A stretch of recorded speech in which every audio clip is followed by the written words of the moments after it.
Le shadow banking est le genre de concept que l'on comprend sans bien le comprendre, qui continue à vous échapper même lorsque l'on approfondit l'investigation, tant il recouvre des acteurs multiples aux jeux divers et complexes. On croit savoir de lui, qu'avec 80 000 milliards de dollars d'actifs financiers, il représente la moitié du poids du système bancaire traditionnel. 2, que les 3/4 sont contrôlés par les États-Unis, le Royaume-Uni et la zone euro. Et 3, enfin, que les liens tissés entre la finance de l'ombre et la finance classique, hors bilan, donc hors contrôle, créent un risque systémique. Et l'on sait de surcroît que toute une partie de cette finance de l'ombre, domiciliée dans les centres financiers offshore, nous échappe, les deux problématiques étant intimement liées. Lorsque l'on parle de shadow banking, c'est le terme shadow qui retient l'attention et excite l'imaginaire. Or, c'est le mot banking qui devrait encore plus focaliser notre attention. Pourquoi ? Parce que le shadow banking est une notion qui fait exploser les typologies que l'on croyait maîtriser.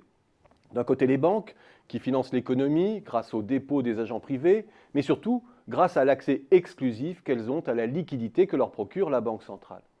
Elles ont, grâce à cette ressource, le monopole de la création monétaire. Et elles sont soumises de ce fait à toute une série d'astreintes et de règles prudentielles. De l'autre, des fonds divers et variés qui se contentent de gérer une épargne déjà existante, qui n'ont donc pas un pouvoir de création monétaire. Et c'est de ce côté que les choses ont changé.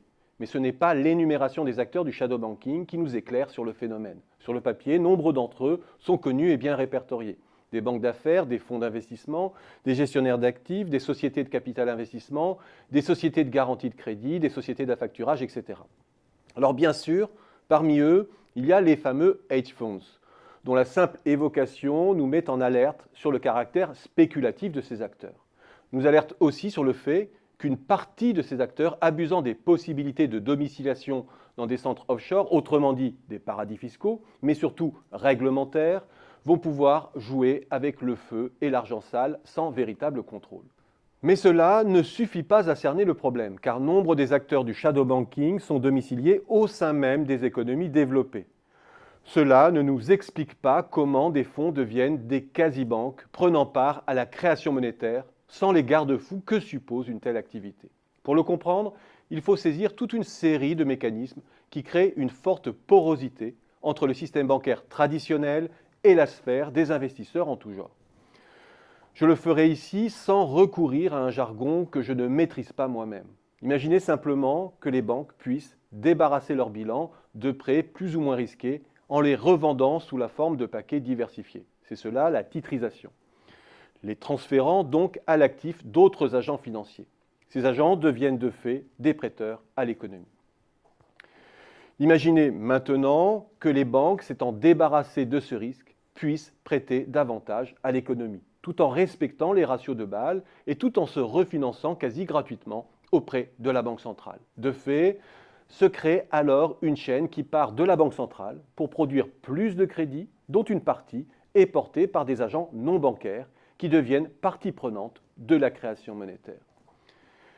Imaginez ensuite que ces mêmes banques puissent prêter une partie de leurs actifs à des fonds spéculatifs pour qu'ils puissent les revendre ou les acheter à terme et se faire des plus-values que le marché baisse ou monte. Cela revient à leur procurer de la liquidité pour spéculer sans rien leur avoir prêté en apparence. Imaginez toujours que ces mêmes banques prennent les actifs des fonds spéculatifs comme collatéraux en échange de liquidités, ce qui revient à les refinancer comme le fait une banque centrale. Et que ces fonds, à partir de cette ressource, notamment les hedge funds ou les fonds de LBO, fassent du levier, profitant du coût incroyablement faible de la liquidité. Imaginez enfin que ces fonds spéculatifs vont eux-mêmes émettre des titres courts qui vont se répandre dans l'ensemble du système et bénéficier aussi de garanties qui transfèrent le risque aux acteurs bancaires ou au secteur de l'assurance. Consolidez cela et vous comprenez que le shadow banking devient une grosse banque branchée indirectement sur la liquidité de la Banque centrale et alimentant le crédit à l'économie sans que l'on puisse localiser les risques ou les contrôler.